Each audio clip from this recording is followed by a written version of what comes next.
All right, so hi everyone. Welcome to Harvard Law School and welcome to the Harvard Association for Law and Business Halb's first webinar of the year. So this is what we wish we knew before we started 1L. And so tonight is a very casual webinar. It's basically just the 2Ls and the 3Ls, well, a couple of us on the Halb board, and we decided to come together and just give you guys a bunch of tips and a bunch of advice, what we wish we knew.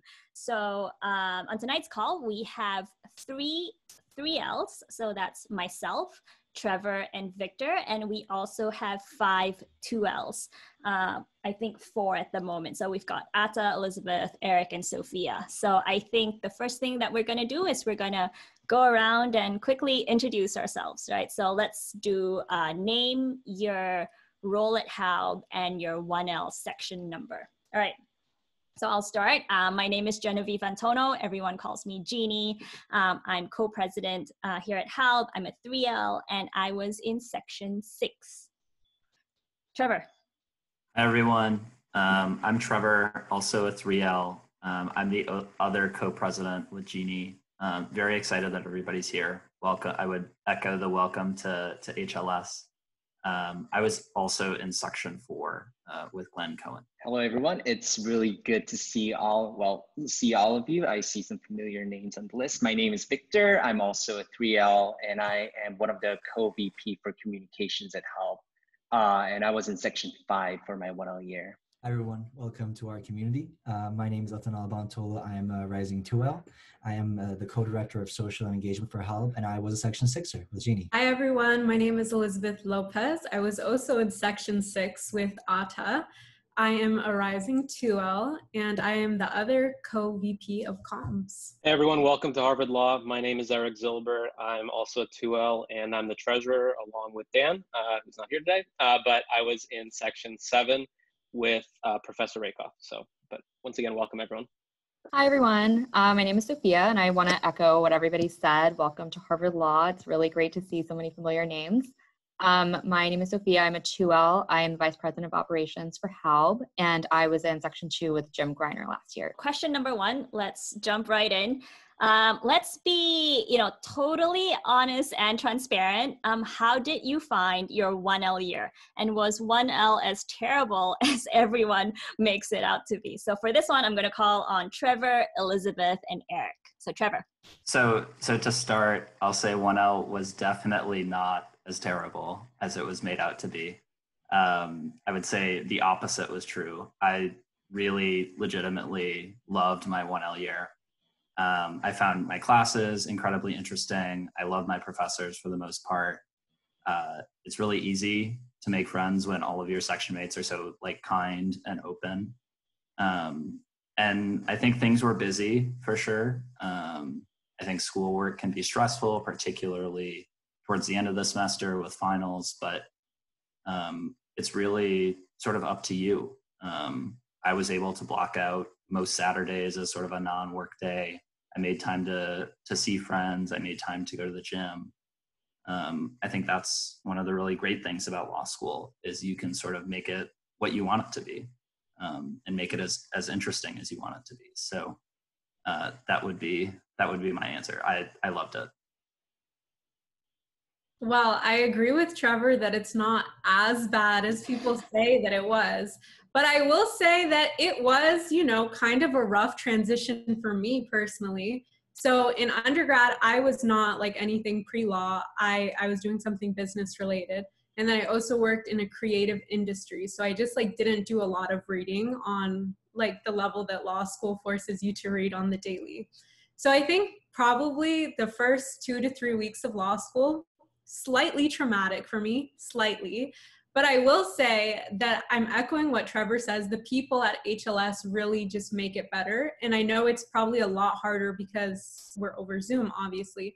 But I would definitely encourage all the 1Ls on this call, take the time, try to reach out to people in your section, maybe set up little, Zoom study rooms so you can suffer through CivPro together, laugh about it, because everything is just better when you laugh about it. I'm going to be real with you.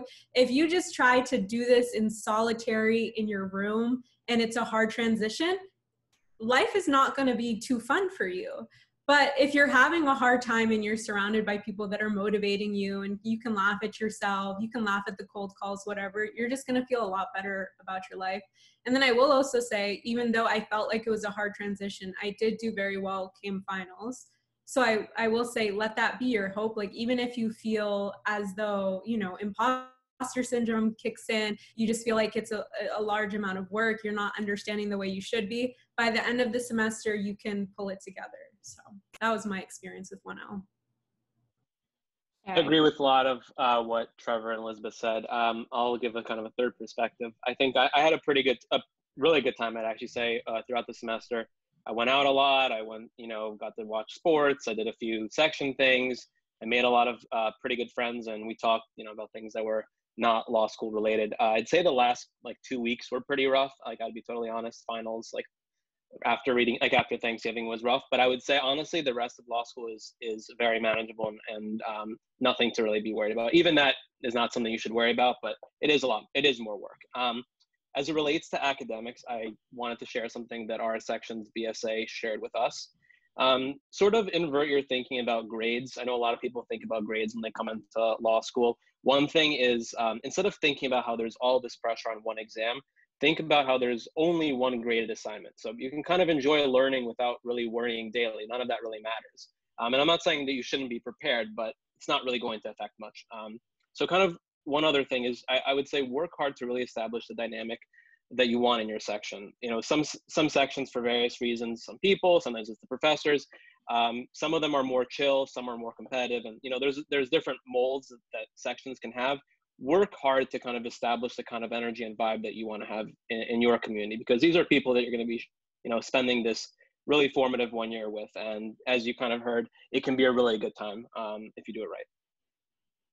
All right, so the next question has to do with studying and study routines. So what were your study habits and routines like? Did you outline? When did you outline? Did you have a study group? So on and so forth. So for this question, I want to hear from Victor and Sophia. So before I even begin off this, I just have to give one disclaimer that this is a realm of personal choices and preferences. Everyone has different styles of studying. Everyone has different daily routines. So although I am giving what really worked best for me, it might work best for you, but other study methods might also do a perfectly fine job as well. With that being said, the method that really worked for me the best personally was to build my own outline on a daily basis. So how that would work out, I would first do my reading the day before class, build a skeleton outline that I would take to the class. And during the class, I would just put notes on that outline itself, then use those notes as well as the outline I will get from other students or from Tudob or HLS Intel to build out a more fuller outline. So this all sounds scary. This is also arguably the most time-consuming method of study, but also it comes with two definite advantages that I really do think directly relates to academic success in law school. So number one is that I could apply a somewhat uniform method of studying to all types of professors. For example, visiting professors versus people who have taught in HLS for more than 30 years, rules intensive class or policy intensive class, so on and so forth. And also another advantage that you're getting is that I relatively had little to do during the finals period, which can be stressful in itself. By the time the classes were over, I already had a fully drafted outline sitting on my desktop, and all I had to do is just review them and do practice questions over and over again. Victor, my goal is to be more like you. Sophia.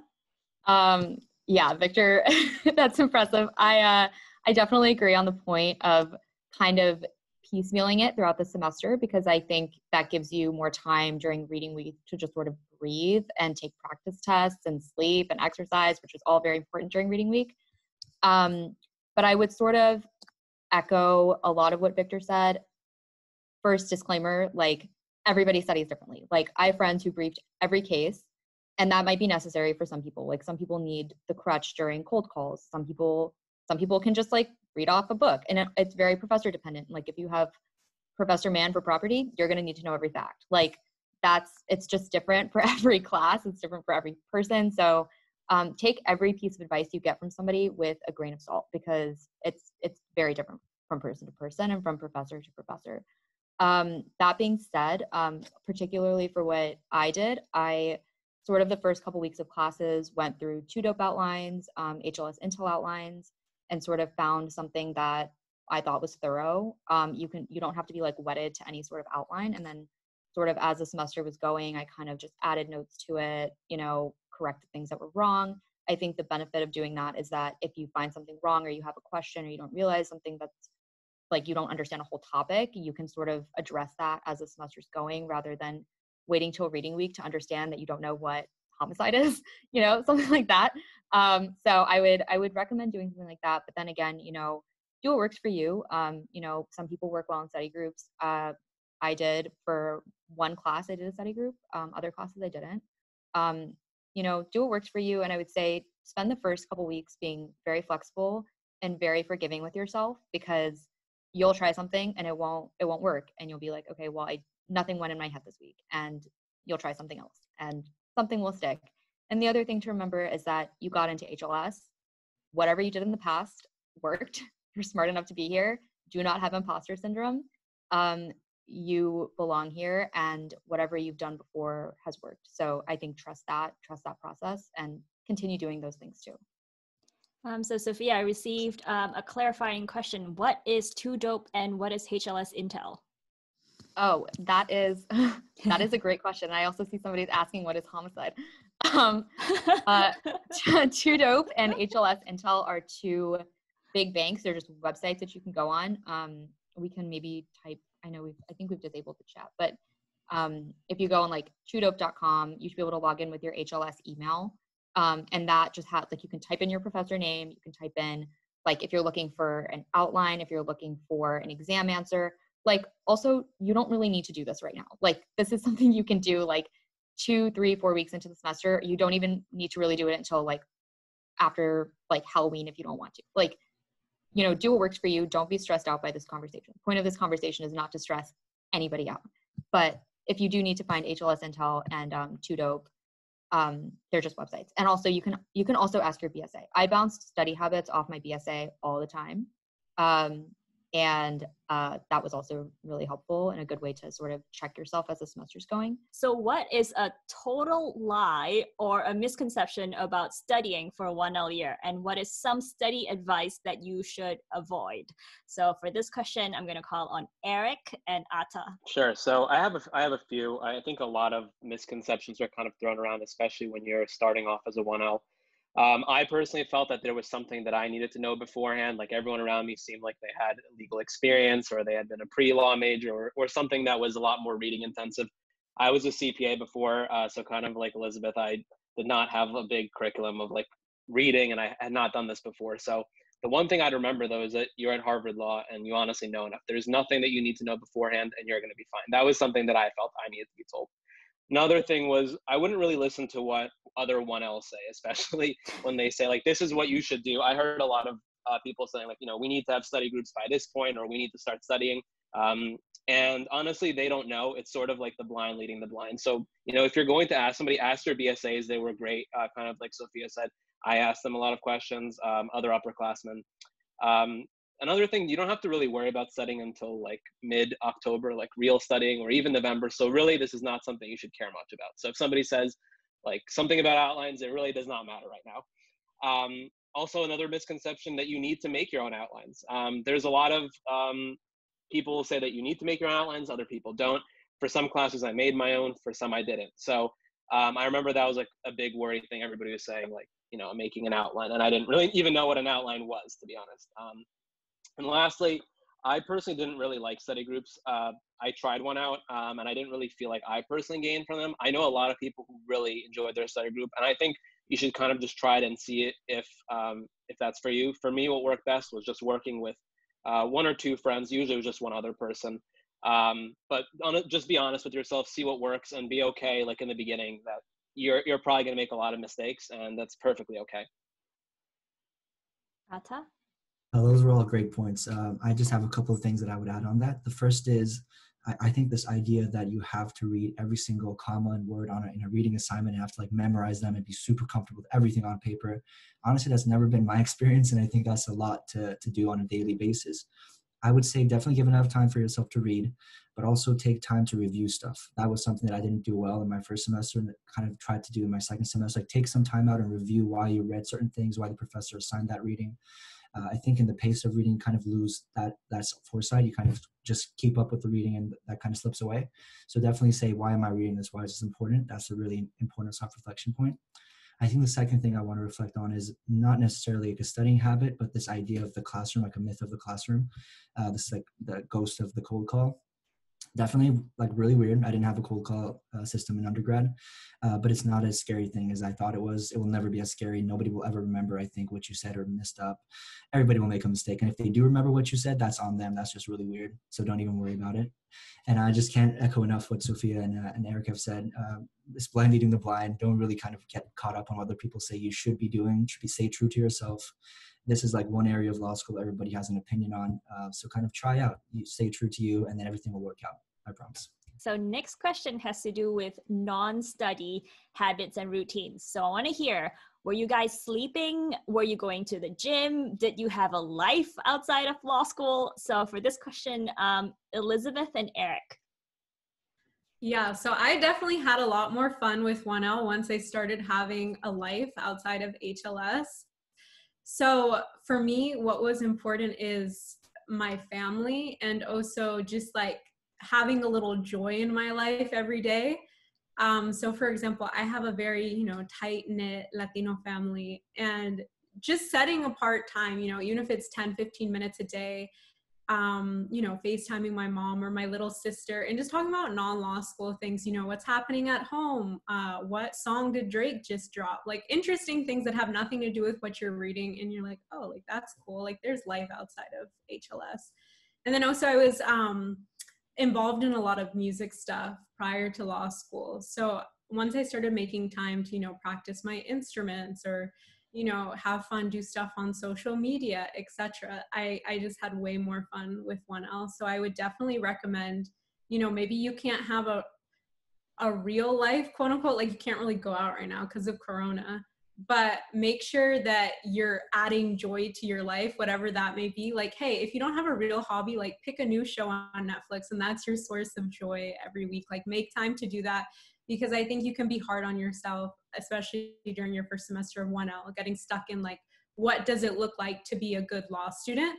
And you just have to do a lot of self-acceptance, I would say. For example, also, like I thought a good law student, wakes up at 7 a.m., hits the books straight away, you work 9 to 5, whatever, after dinner, you give yourself a break. Like, no, that does not work for me. Now I'm more self-aware. I much rather be reading a boring case that I don't care about at 1 or 2 a.m. as opposed to 7 a.m. So don't put yourself in a mold, and just, find a little joy in your life, even if it's mundane or whatever.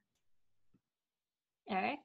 I think that is all really good advice. I think having a life is really important. For me, it was a lot of similar things, but just maybe different examples.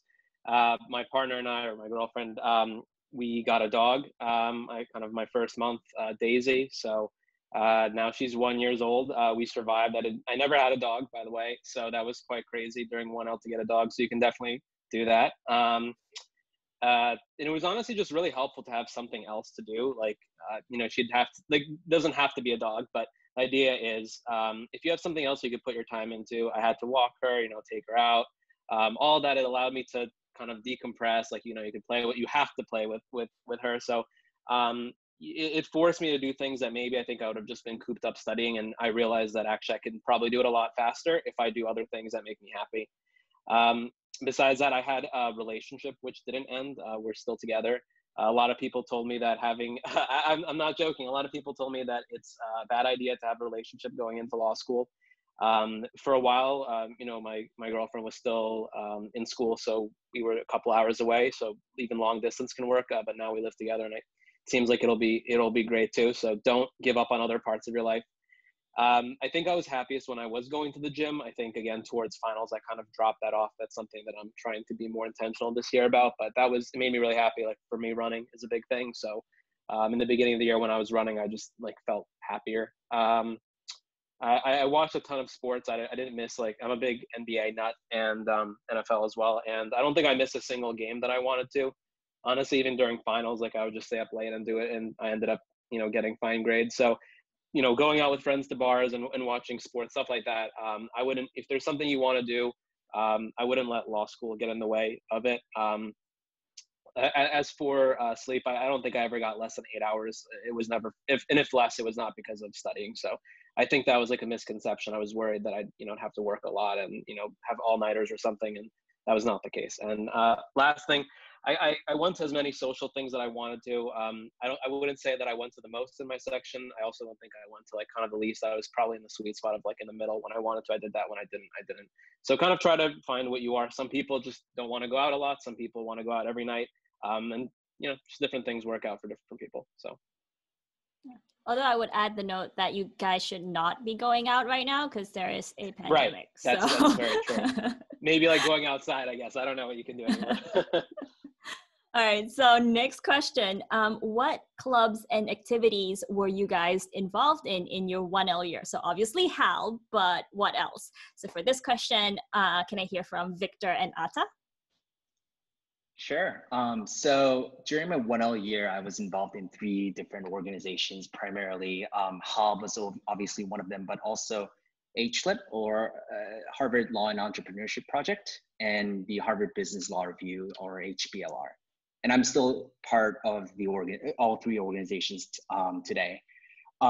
When I was coming into law school, I had a consulting background, and I was debating between going to business school versus law school until the last moment. So I had a bit of an MBA mindset when I was coming to law school. So I gave a lot of thought about, even more so than studying, I gave a lot of thought about what I really wanted to get out of these student activities and organizations, and kind of very deliberately committed to these 3 that resonated with my interests, which was in the intersection of business, but also law and technology. And the organizations kind of fit really well.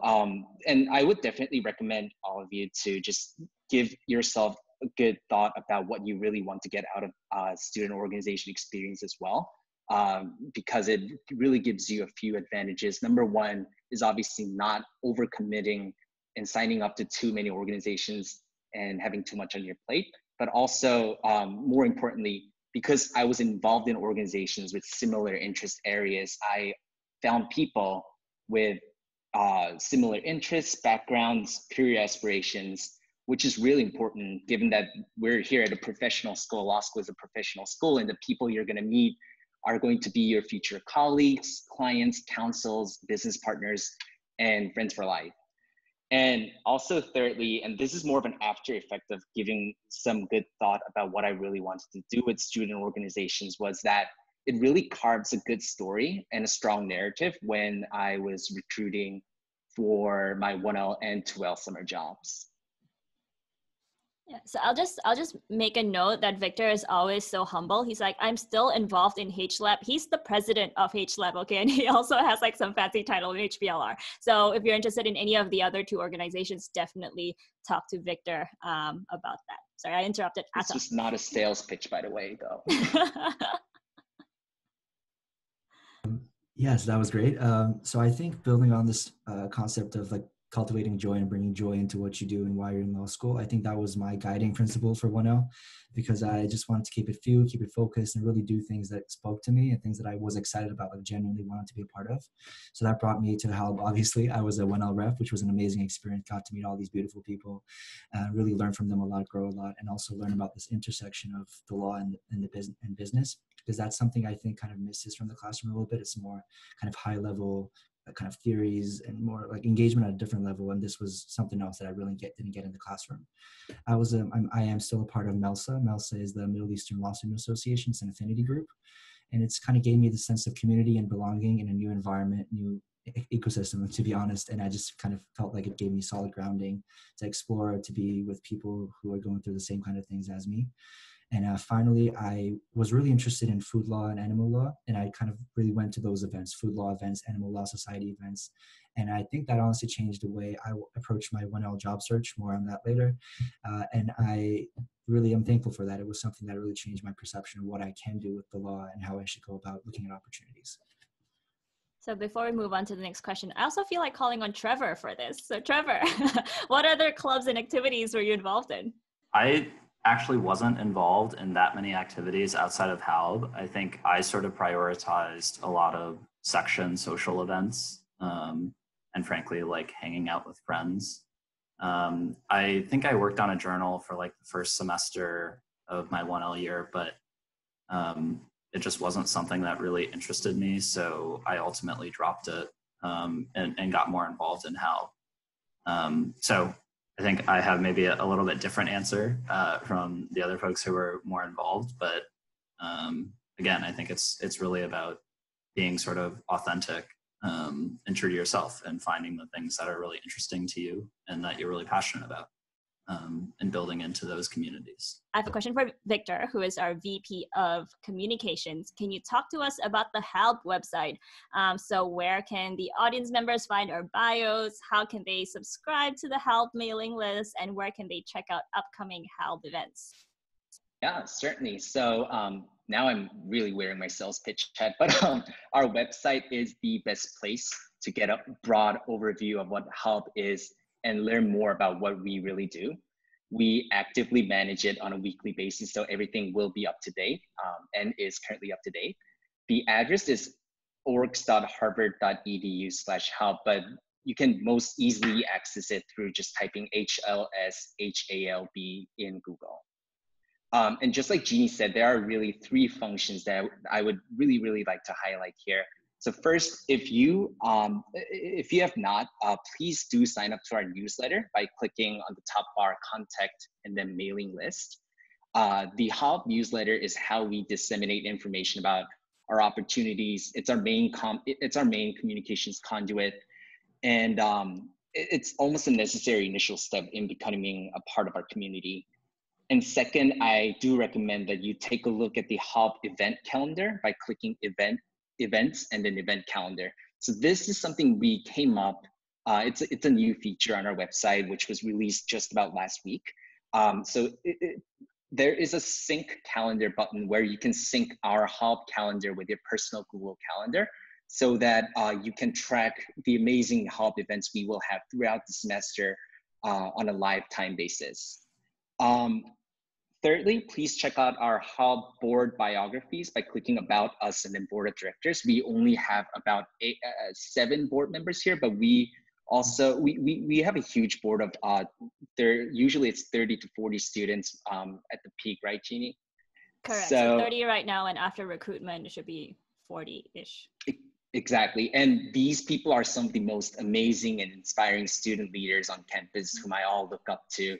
They're always out there to help you answer any questions. When I was a 1L, I always used to bug the co-presidents, but also just random people on the board bio whose backgrounds really resonated with me just to learn about what I can do for my 1L summer job, but also just super random stuff about where to get lunch, which classes to take for my elective in my spring semester, so on and so forth. So please do check out our bios.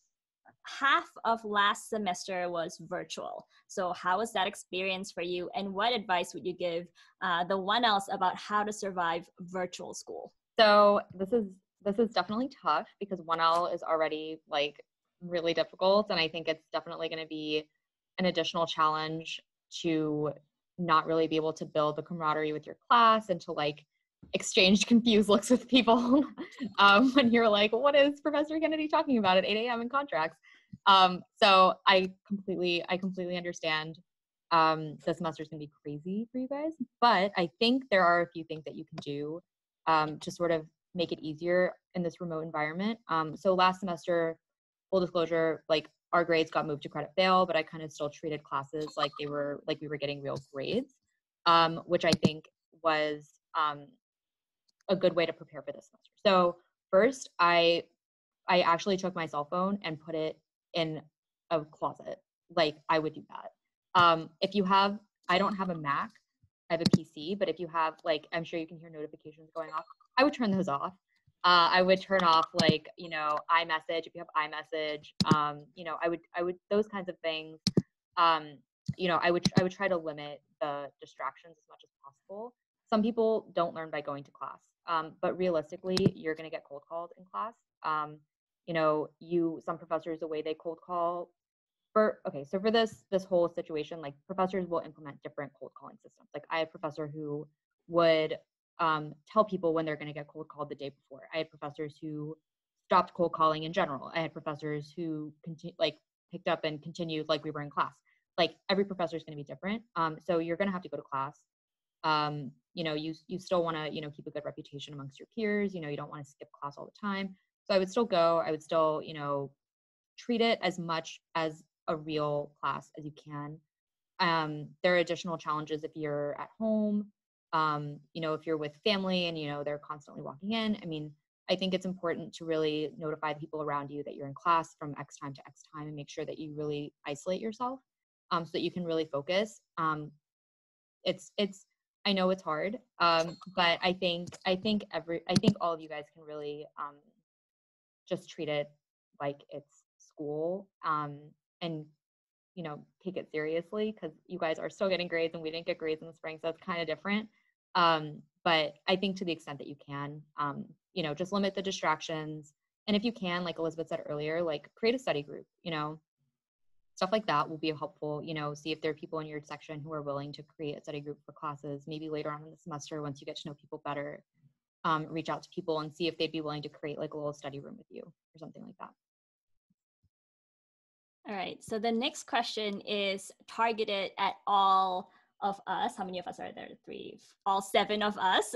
So this question has to do with 1L jobs. So tell me what your 1L job was and what was the application process and what was the timeline like. And so I'll start. So I spent my 1L summer at Simpson Thacher. And basically I liked it so much, I went back for 2L summer and I'll be going back again after graduation. And for me, I was, you know, basically looking for a firm that was strong in funds, M&A and capital markets. I wanted a firm that was headquartered in New York, but had Asian offices. And I wanted a firm that was nice. Like culture is really, really important to me. And so what I felt about Simpson was that, you know, they're kind of very practical, but they're also very nice. So it was a good fit. So in terms of my 1L experience, I actually split it between New York and Hong Kong. So I spent 5 weeks in New York and then 3 weeks in Hong Kong. Actually, in addition to that, I also did 2.5 days in Minneapolis because I was on a capital markets assignment that had a due diligence trip. So did a bit of travel in my 1L summer. In terms of timeline for application, I applied December 1st. You know, I had a short list of law firms that I was interested in. I had kind of those ready to go in November. I had them all on a folder on my desktop. And then December 1st, I sent out my applications. I heard back, I think, mid-December. I interviewed in early January, and then I got my offer, I think in mid to late January, and I accepted. So I think this still is considered relatively quick. And I would say like no pressure if your timeline doesn't look like this at all, because I think I was very focused with regard to what I wanted. But I think that if people, you know, feel like they want to explore, they need to explore, then you should absolutely do that. And final thing, quick plug, we have a Halb webinar next Friday with Simpson Thacher on private funds. So if you are interested in that, definitely check that out. Okay, so next, Trevor. So I was also pretty focused in sort of my 1L job search. I didn't have that wide of an aperture. I sort of knew what I wanted to do. So I ultimately spent the summer in DC in the enforcement division of the SEC. So I had lived in DC prior to law school and knew I would be comfortable sort of going back there. So I had immediately narrowed my search down to New York and DC. And I actually heard about the SEC opportunity through then Halb president when I was a 1L. So I chatted with her about that. She connected me to the attorney that she had worked for the previous summer.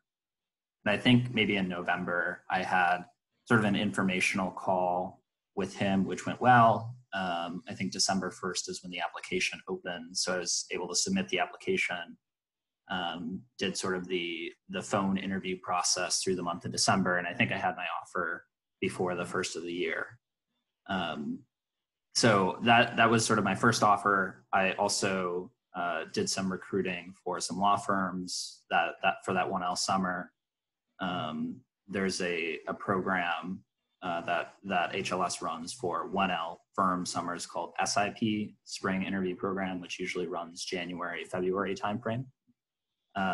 So I participated in that, went to a few firms, ultimately decided that for one reason or another, I didn't really want to pursue those opportunities. And so I ended up going to the SEC, which was a great experience. I think for me, it was a bit litigation heavy, which I don't think I going into that, I thought I wanted to do sort of corporate transactional work, and that was confirmed through the summer, which is a great thing. So that was sort of what my process looked like. Victor, where did you spend your 1L summer? Do I know? So I was in the World Bank group in Washington, Right. D.C. And I was in somewhere called the Development Economics Vice Presidency, which is their fancy way of saying departments. And that department specifically performed economic and policy research for the World Bank group. It was a really interesting experience in the intersection of law, public policy, and quantitative research. So I had a consulting background. I knew I could do Excel and I could work with numbers better than most law students. So I wanted to continue that expertise and try to leverage that experience. So that's how I ended up there. And it was also a really interesting culture specifically in the World Bank, just because half the people you work with were people who worked previously in law firms, consulting firms, private equity investors, but they all came to here with a public sense of mission. So it was really an interesting combination of experiences. I applied there right on December 1st. Actually, probably a minute after midnight. I was so excited about applying to this job, so I just hit submit button right after the deadline, right after the threshold passed. I interviewed sometime during the finals period and got my offer around mid-January. So that really ended quickly for me.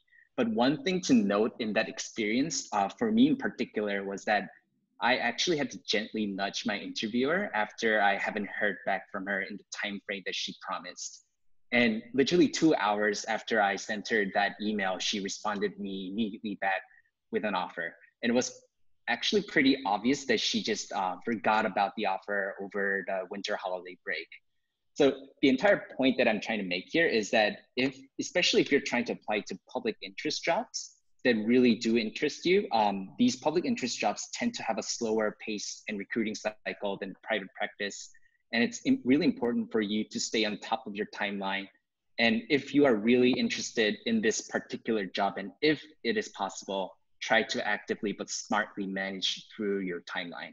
It's really walking down a fine line of being responsible versus being aggressive, but showing that you are really committed to that position and that you are really respectful of the company representatives that you are talking to will really help remove that impression of impetuousness. Atta.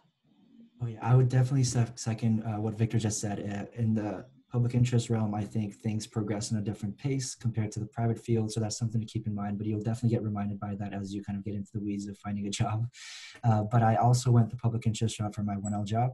I worked with an organization called New Markets Lab, working on this policy hackathon for the UN, and also working on publishing a book about international trade agreements. So it was like a very different experience for me. It's very exciting. And my timeline was also kind of weird because I was applying for this fellowship that HLS offers through the International Legal Studies Department. It's called the Chase Fellowship. and it's for students who are interested in international public interest jobs. And in a usual year, most of these students go abroad for their jobs, but this year, of course, things were kind of hectic and that didn't really pan out. But the organization was really accommodating, really understanding, and they helped us find, for some people, jobs on the fly. They helped us get our funding, even though we couldn't go abroad. So it was all around. HLS really came through for all of us. So my timeline was, I got my Chase Fellowship really early March, and I had to wait until I got my Chase to apply to other jobs. And I applied to New Markets Lab first week of March, went through 2 interview rounds, a writing sample review situation, and then got my offer, I think, mid-March. Yeah, that was kind of my time. I was pretty streamlined, but up until March, what happened was most of my friends who got the private route, they had their offers, they were ready, they knew what they were doing for the summer. And then I would go to OPIA and cry about it and say, what's happening? What if I don't get a job? Everything's crazy already. I can't be jobless right now. And they would say, okay, just calm down, just wait it out. It's going to be fine. And that really did happen. So just recognize that there are different timelines, and that's totally fine, totally normal. Elizabeth. Okay, I don't know how helpful this is, but I was an SEO law fellow prior to law school. So I basically interned at a law firm. I interned at Debevoise and Plimpton in New York City before coming to law school. And then in my 1L year, they gave me a return offer. So I just accepted it. I didn't have to go through recruiting for 1L. But because of Corona, my internship got shortened to 1 month as opposed to doing a full 10 to 12 weeks at the firm. So I also had a chance to do something else as well. Prior to law school, I wrote songs for a major record label. So I also had a chance this summer to, do some more of that songwriting work, which I think is fun. So let that be a testament. If you have, a hobby or, a job that you used to do prior to law school, try to incorporate it if it brings you some type of joy during your 1L summer. Eric? Sure, yeah. So I worked at BSE Global. They own the Brooklyn Nets, Barclays Center, a few other teams. And I basically worked on things related to the NBA, WNBA, bubble reopenings in Florida, as well as like operations of the MTV VMAs. So it was really cool. I knew going into kind of the search that I basically only wanted to settle for a sports job. Preferably in basketball. I wanted to work in the NBA. That was my dream job. So I knew that there were like 10 positions that existed like this. NBA, a few other teams, maybe some small like agencies. So I knew I had to have some backups, obviously. So I sent out a few applications in late December. You can't basically apply anywhere officially until after December 1st. So that's the deadline that some people have talked about. And I had a few offers from some government places. I networked during J-term. I went to SIP, which was, or I did SIP, which Trevor also mentioned, the spring interview program. I think it's in January through February. Basically, I had a few offers from like some firms, from some government agencies. None of them really appealed to me.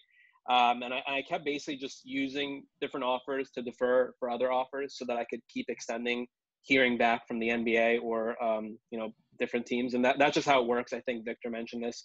That just takes certain places longer. A lot of people want to work in entertainment broadly, whether that's, music or sports.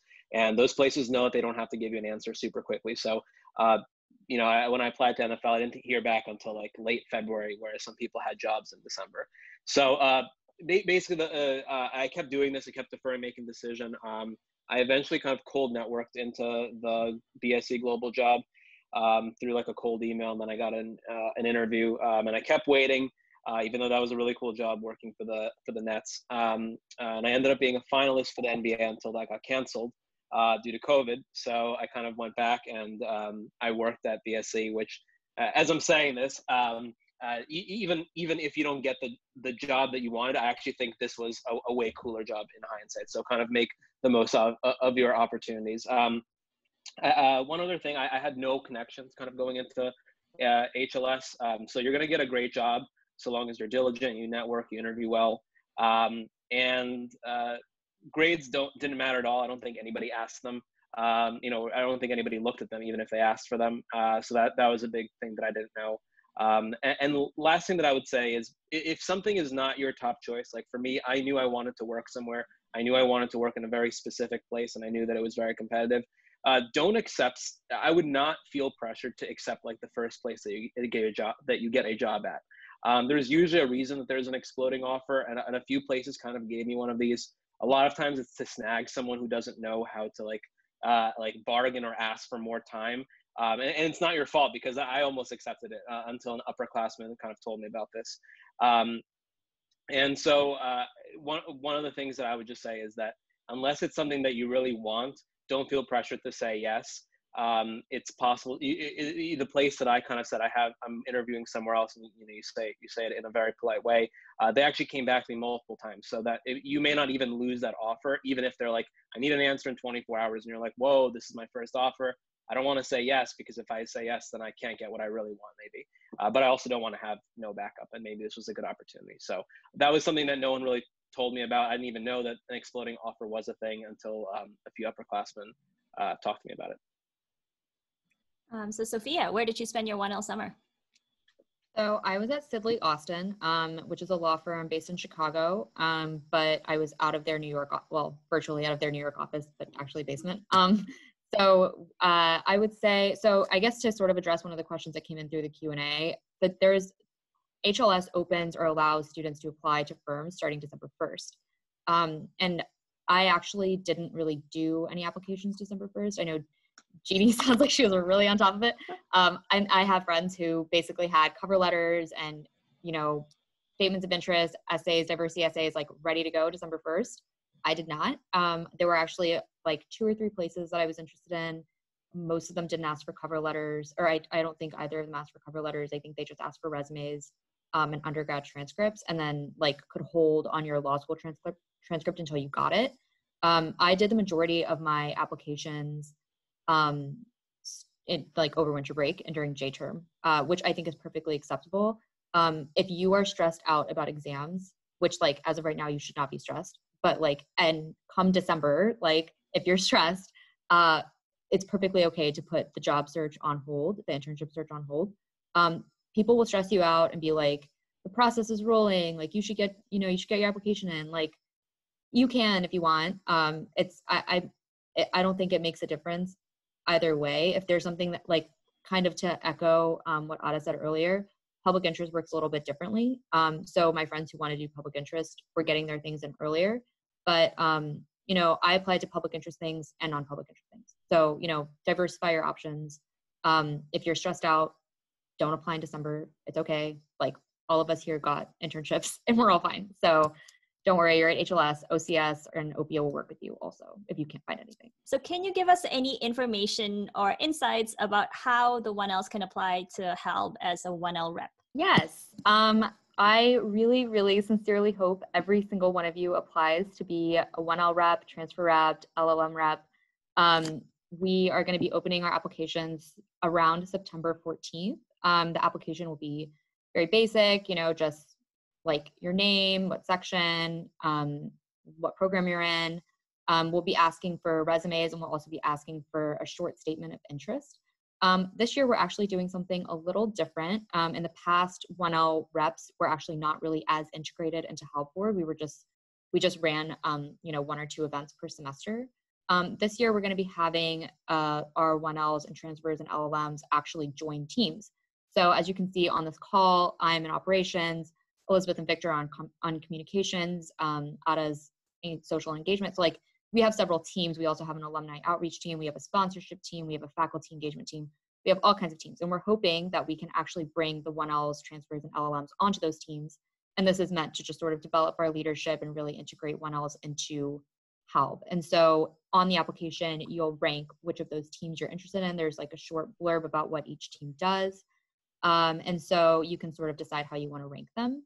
I again hope you all apply. Halb is a great community. It's a great group of people. Everybody's very smart.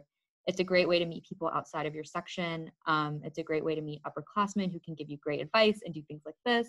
And Halb has a really great set of programming events. And I know Ada and Clara are busy planning some really awesome events for our board this year.